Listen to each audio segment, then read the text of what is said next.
Good morning student. देखिएगा 12th class CBSE के लिए हम आज फर्स्ट चैप्टर से रिवाइज स्टार्ट कर रहे हैं। देखिए रिवीजन के अंदर हम थोड़ा फास्ट चलेंगे, जो इम्पोर्टेंट टॉपिक्स हैं उनके बारे में ही बात करेंगे। तो सबसे पहले हम बात करते हैं कि इलेक्ट्रोस्टैटिक के बारे में। देखो ये एग्जाम में नहीं पूछा जाएगा इलेक्ट्रोस्टैटिक क्या होता है, लेकिन आपको पता होना चाहिए कि फिजिक्स की वो ब्रांच जिसके अंदर हम रेस्ट चार्ज की स्टडी करते हैं उसको हम इलेक्ट्रोस्टैटिक बोलते हैं।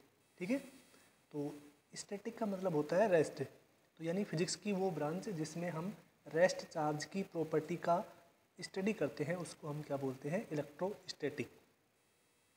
सेकंड देखिएगा, अगर हम बात करें चार्ज के बारे में कि चार्ज क्या होता है, ठीक है, तो चार्ज किसी भी मैटर की वो फंडामेंटल प्रॉपर्टी होती है जिसकी वजह से इलेक्ट्रिक फील्ड, इलेक्ट्रिक पोटेंशियल या इलेक्ट्रिक करंट ये आदि फिनोमिना जनरेट होते हैं।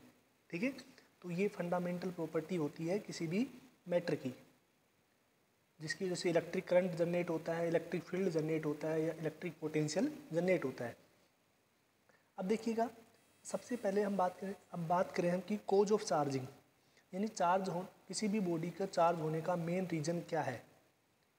तो कोई भी बॉडी चार्ज तब होती है जब उसके अंदर से इलेक्ट्रॉन का ट्रांसफ़र हो जाए। अब इलेक्ट्रॉन उस बॉडी से दूसरी बॉडी में ट्रांसफ़र भी हो सकते हैं, यानी वो इलेक्ट्रॉन को लूज भी कर सकती है और इलेक्ट्रॉन को गेन भी कर सकती है। अगर कोई बॉडी इलेक्ट्रॉन को गेन करती है तो वो नेगेटिव चार्ज हो जाती है, अगर कोई इलेक्ट्रॉन को डोनेट करती है तो वो पॉजिटिव चार्ज हो जाती है। तो यहाँ पर एक क्वेश्चन बनता है कि हमेशा इलेक्ट्रॉन ही क्यों ट्रांसफ़र होते हैं। देखिएगा, किसी भी मैटर के एटम में जो इलेक्ट्रॉन्स होते हैं वो उसके आउटर क्लासेज में एग्जिस्ट होते हैं और जो प्रोटॉन और न्यूट्रॉन होते हैं वो न्यूक्लियस में होते हैं। इसलिए केवल इलेक्ट्रॉन ही आउट मोस्ट क्लास में होने की वजह से इलेक्ट्रॉन ही ट्रांसफ़र हो पाते हैं। ठीक है ना, तो ये यहाँ से देखिए, अब प्रॉपर्टी ऑफ चार्ज के बारे में बात करें, काफ़ी इम्पोर्टेंट है इससे। देखिएगा, तो सबसे पहले हम बात करते हैं कि जब कोई भी चार्ज रेस्ट स्टेट में होता है तो वो केवल इलेक्ट्रिक फील्ड जनरेट करता है। Clear, charge at motion. अब देखिएगा, अगर कोई भी चार्ज मोशन स्टेट में होता है तो वो इलेक्ट्रिक फील्ड के साथ साथ मैग्नेटिक फील्ड भी जनरेट करता है। ठीक है ना, तो मोशन स्टेट में चार्ज इलेक्ट्रिक फील्ड और मैग्नेटिक फील्ड जनरेट करता है। नेक्स्ट, चार्ज इज एसिलेटेड, यानी कोई भी चार्ज है वो एसिलेटेड मोशन कर रहा है, यानी उसकी स्पीड है वो इंक्रीज हो रही है या डिक्रीज हो रही है। देखिएगा, जो सेकंड कंडीशन है चार्ज एट मोशन, यहाँ पर क्या है कि जो चार्ज है वो एक कांस्टेंट स्पीड से चल रहा होता है, यानी उसका एक्सीलरेशन कितना होता है, 0। जब एक्सीलरेशन 0 होता है तो उस केस में वो केवल इलेक्ट्रिक फील्ड और मैग्नेटिक फील्ड प्रोड्यूस करता है। लेकिन जब एसिलेटेड चार्ज होता है, यानी उसकी स्पीड इंक्रीज हो रही है या डिक्रीज हो रही है, तो वो इलेक्ट्रिक फील्ड उसके साथ साथ मैग्नेटिक फील्ड और इलेक्ट्रोमैग्नेटिक वेव ये जनरेट करता है। ठीक है ना, तो ये हम फोर्थ चैप्टर में पढ़ेंगे, ये फिर हम नेक्स्ट चैप्टर में पढ़ेंगे, और ये इलेक्ट्रोमैग्नेटिक वेव आपके एक चैप्टर है उसमें भी पढ़ेंगे। ठीक है, अब नेक्स्ट हम बात करते हैं कि charge is derived quantity. Derived quantity यानी देखिएगा, आपने 11th क्लास में 7 फंडामेंटल क्वांटिटी पढ़ी थी। ठीक है ना, यानी जो दूसरी क्वांटिटी पे डिपेंड नहीं होती है। ठीक है, लेकिन चार्ज कैसी क्वांटिटी है कि ड्राइव्ड क्वांटिटी है। ठीक है ना, नेक्स्ट चार्ज स्केलर होता है, इलेक्ट्रिक करंट भी स्केलर होता है और चार्ज भी कैसा होता है, अब देखिए, द ऐसा unit of charge is coulomb. जो चार्ज की ऐसा यूनिट होती है वो क्या होती है, कूलाम होती है, और इसको हम सी से लिखते हैं, कैपिटल सी। एक साइंटिस्ट का नाम था, उसको हम क्या बोलते हैं, वो क्या होगा, कूलाम। ठीक है, अब देखिएगा, the CGS unit of the charge is state coulomb. ठीक है, जो चार्ज की जो सीजीएस यूनिट होती है उसको हम क्या बोलते हैं, स्टेट कूलाम बोलते हैं, और इसी का नाम क्या है, फ्रैंकलिन। बच्चों, ये फ्रैंकलिन कौन थे, ये बेंजामिन फ्रैंकलिन के थे जिन्होंने चार्ज को पॉजिटिव और नेगेटिव 2 कैटेगरी में डिवाइड किया था। तो उनके ओनर्स में क्या रख दिया जाता है, इसका नाम रखा गया फ्रैंकलिन। क्लियर? तो फ्रैंकलिन क्या होता है कि चार्ज की सीजीएस यूनिट होती है। नेक्स्ट हम बात करें कि तो एक कूलाम चार्ज कितना होता है, 3 × 10⁻9 स्टेट कूलाम होता है। ठीक है, एक ये याद रखना कि चार्ज की जो लार्जेस्ट यूनिट होती है उसको हम क्या बोलते हैं, फैराडे। क्लियर? चार्ज की डायमेंशन की बात करें तो A × T, ये आपको क्लियर है? ठीक है, अब देखिएगा चार्ज की कुछ और प्रॉपर्टी होती हैं जो हम यानी दो लाइक चार्ज हैं वो एक दूसरे को रिपेल करेंगे, अनलाइक चार्ज हैं वो एक दूसरे को अट्रैक्ट करते हैं। ठीक है, ये होती है इलेक्ट्रोस्टैटिक सीरीज। यानी इलेक्ट्रोस्टैटिक सीरीज क्या होती है कि जब एक मेथड होता है चार्जिंग का, चार्जिंग बाय फ्रिक्शन, तो उस केस में क्या होता है कि अगर आप किन्हीं भी दो बॉडी को आपस में रब करेंगे, ठीक है, तो रब करने से क्या होता है कि वो दोनों बॉडी के अंदर एक पॉजिटिव चार्ज हो जाती है और एक नेगेटिव चार्ज। तो ये जो कॉम्बिनेशन है, ठीक है ना, कि जैसे कि अगर हम बात करें कि ये फर हो गया, ठीक है ना, या वैक्स हो गया, ग्लास हो गया, कॉटन वगैरह होगा, इनको जब हम आप किसी दूसरे क्लॉथ से या दूसरे मेटेरियल से रब करते हैं तो वो क्या होते हैं, आपस में एक पॉजिटिव चार्ज हो जाता है और एक नेगेटिव। नेक्स्ट हम बात करते हैं basic fundamental property of charge, यानी कौन कौन सी फंडामेंटल प्रॉपर्टी होती हैं उनके बारे में बात करते हैं। तो देखिएगा सबसे इम्पोर्टेंट है क्वांटाइजेशन ऑफ इलेक्ट्रिक चार्ज। देखिए क्वांटाइजेशन का मतलब क्या होता है कि जब चार्ज एक बॉडी से दूसरी बॉडी में ट्रांसफ़र होता है तो वो इलेक्ट्रॉन के चार्ज के बराबर चार्ज ट्रांसफ़र करता है। अब ये जो इलेक्ट्रॉन है यानी या तो वो एक इलेक्ट्रॉन के बराबर होगा या दो इलेक्ट्रॉन के बराबर होगा या तीन इलेक्ट्रॉन, यानी जो नेट चार्ज क्यू है वो जो फंडामेंटल चार्ज है जिसको हम इलेक्ट्रॉन का चार्ज भी बोलते हैं, फंडामेंटल चार्ज का क्या होता है, इंटीग्रल मल्टीपल होता है, यानी Q = NE। तो इसी को हम क्या बोलते हैं, क्वांटाइजेशन ऑफ इलेक्ट्रिक चार्ज। ठीक है, तो क्वांटाइजेशन ऑफ इलेक्ट्रिक चार्ज क्या होता है कि चार्ज, टोटल चार्ज, किसी भी बॉडी पर जो टोटल चार्ज होता है वो क्या होता है, N integral multiple of electric charge E, यानी इलेक्ट्रॉन के इंटीग्रल मल्टीपल के इक्वल होता है। काफ़ी इंपॉर्टेंट है, ये एग्जाम में पूछा जाता है, इससे ये न्यूमेरिकल करके देखना आप। नेक्स्ट अगर हम बात करें सेकंड प्रॉपर्टी की कि कंजर्वेशन ऑफ इलेक्ट्रिक चार्ज, तो जो इलेक्ट्रिक चार्ज है वो एक कंजर्व क्वांटिटी है, यानी इलेक्ट्रिक चार्ज ना तो क्रिएट किया जा सकता है और ना ही डिस्ट्रॉय किया जा सकता है। इलेक्ट्रिक चार्ज को केवल हम एक बॉडी से दूसरी बॉडी में क्या कर सकते हैं, ट्रांसफ़र कर सकते हैं। ठीक है ना। नेक्स्ट है कि जो एडिविटी ऑफ चार्ज, ठीक है, तो एडिविटी क्या चार्ज क्या कहती है कि अगर किसी भी आइसोलेटेड सिस्टम में यानी किसी भी प्लेस पर अगर मैनी चार्जेज हैं, ठीक है, तो नेट जो चार्ज होगा वो किसके बराबर होगा, उन सभी चार्जेज के एल्जेब्रिक सम के बराबर होगा। अब एल्जेब्रिक सम क्यों करते हैं, क्योंकि चार्ज कैसी क्वांटिटी है, स्केलर क्वांटिटी है, और जो स्केलर क्वांटिटी होती है उनका सम हमेशा कैसा होता है, एल्जेब्रिक सम होता है। ठीक है, तो ये चार्ज कैसे हो गया। नेक्स्ट देखिए invariance of electric charge. Invariance का मतलब क्या होता है, अगर हम बात करें कि जो चार्ज होता है किसी भी बॉडी का जो चार्ज होता है वो रेस्ट में, जो रेस्ट का चार्ज है उसका वो किसके बराबर होगा, उसका मोशनल चार्ज के बराबर। यानी अगर अगर हम इसको बात करें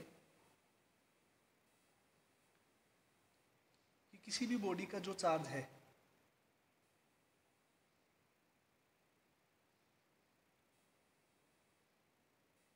मिनट,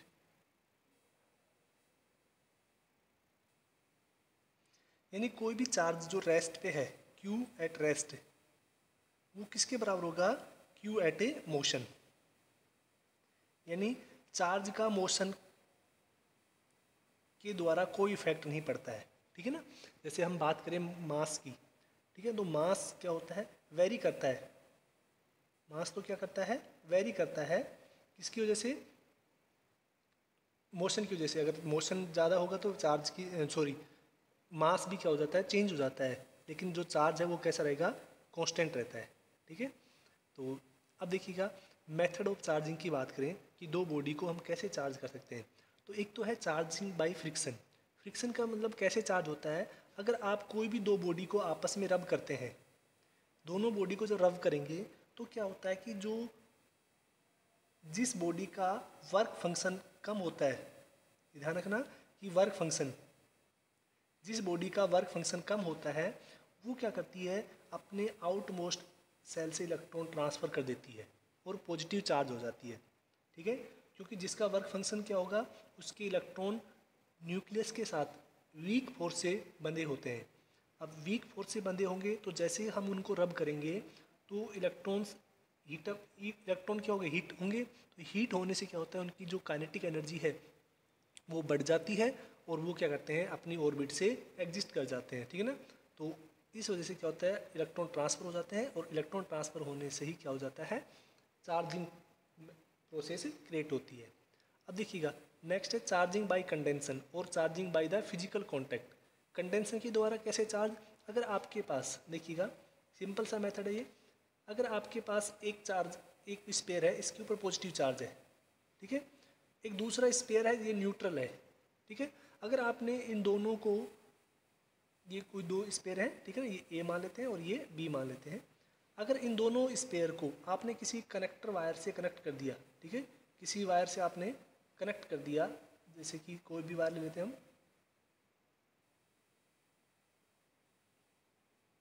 एक वायर से हमने क्या किया, इनको कनेक्ट कर दिया, तो क्या होगा कि इस वाले जो ए स्पेयर था उसके ऊपर पॉजिटिव चार्ज की डेंसिटी ज़्यादा थी, ठीक है ना।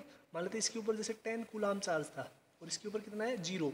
तो क्या होगा कि दोनों में अगर दोनों स्पेयर हैं वो आइसोलेटेड स्पेयर हैं, यानी दोनों की रेडियस मेटल दोनों सेम है, तो जो चार्ज है इसके ऊपर भी 5 कूलाम हो जाएगा और इसके ऊपर भी कितना हो जाएगा, 5 कूलाम चार्ज हो जाएगा। ठीक है, तो यानी यहाँ पे क्या हो गया, चार्ज को हमने कनेक्ट कराया, कंडेंसन के द्वारा चार्जिंग होता है ये। ठीक है, नेक्स्ट हम बात करते हैं कि चार्जिंग बाय इंडक्शन। ठीक है ना, ये काफ़ी इंपॉर्टेंट है और ये एग्जाम में पूछा भी गया है कि चार्जिंग बाय इंडक्शन यानी विदाउट फिजिकल कॉन्टैक्ट, यानी विदाउट टचिंग के हम कैसे करते हैं। देखिए इंडक्शन में कैसे करते हैं, अगर हम चार्जिंग बाय इंडक्शन की बात करें तो इसमें भी वही कॉन्सेप्ट होता है कि मान लेते हैं कि ये कोई एक स्पेयर है, ठीक है ना, ये न्यूट्रल स्पेयर है, आपको इसको पॉजिटिव चार्ज करना है, तो आप क्या करेंगे, इसके पास हमने एक नेगेटिव चार्ज रोड लेके आते हैं। कैसी चार्ज रोड लेके आते हैं, नेगेटिव। अब नेगेटिव चार्ज रोड लेके आएंगे बच्चों, तो देखिए क्या होता है कि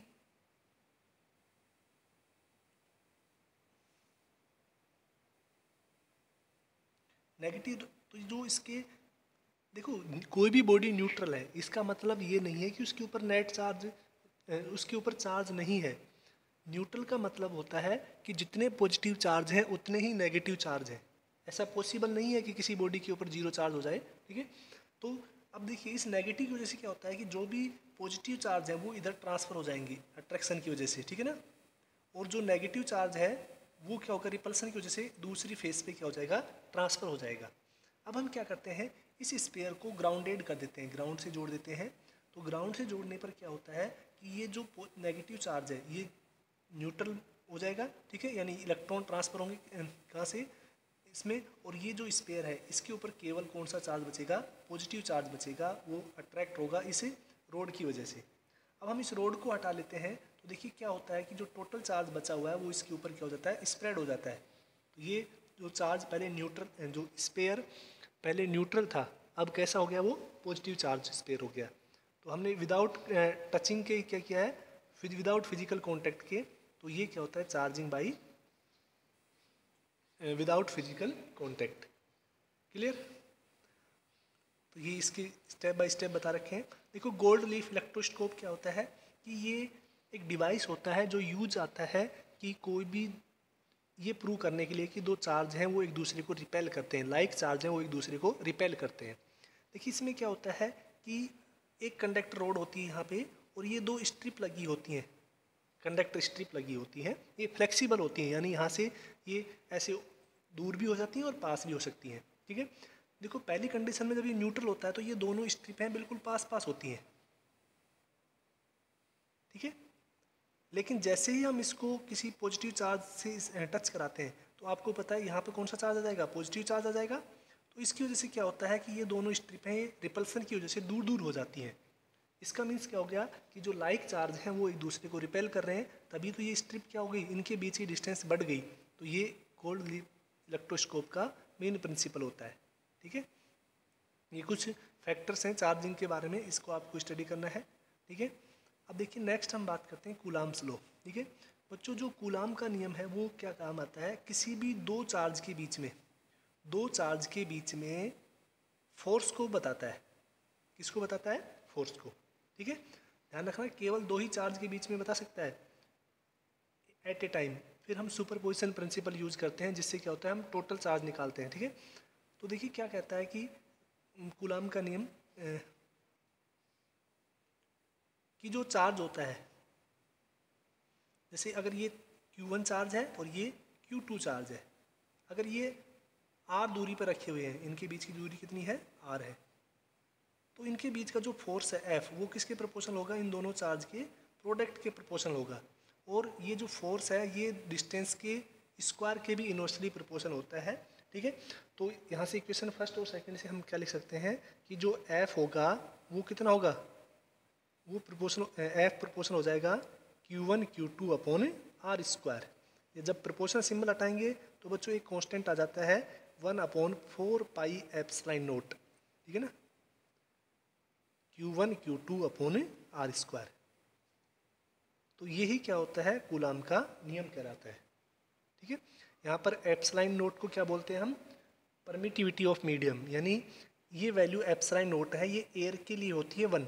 ठीक है ना, सॉरी 8.85 इंटू 10⁻12 होती है माइनस में। ठीक है, और इस पूरी क्वांटिटी को 1/4 पाई एप्सिलॉन नोट को हम बोलते हैं डाई इलेक्ट्रिक कॉन्स्टेंट के। इसको क्या बोलते हैं, डाई इलेक्ट्रिक कॉन्स्टेंट के, और इसकी वैल्यू होती है 9 इंटू 10⁻9 न्यूटन मीटर स्क्वायर पर कूलाम स्क्वायर। ठीक है, तो ये डाई होता है किसका, कूलाम का नियम। ठीक है, अब ये वेक्टर फॉर्म है, ये आपको थोड़ा याद रखनी है कि कूलाम के नियम की वेक्टर फॉर्म बहुत बार एग्जाम में पूछी जाती है। ठीक है, अगर यहाँ तक कोई दिक्कत है तो आप पूछेंगे। सुपरपोजिशन प्रिंसिपल क्या है कि ये जब किसी सिस्टम में दो से अधिक चार्ज हो जाते हैं तो हम नेट फोर्स कैसे निकालेंगे, क्योंकि कूलाम का नियम तो केवल दो फोर्स के लिए अप्लाई है, दो चार्ज के लिए अप्लाई है। तो नेट चार्ज निकालने के लिए हम किसका यूज करेंगे, सुपरपोजिशन प्रिंसिपल का। ठीक है, तो इसके बारे में हम कल बात करेंगे। आज के लिए इतना ही, थैंक यू।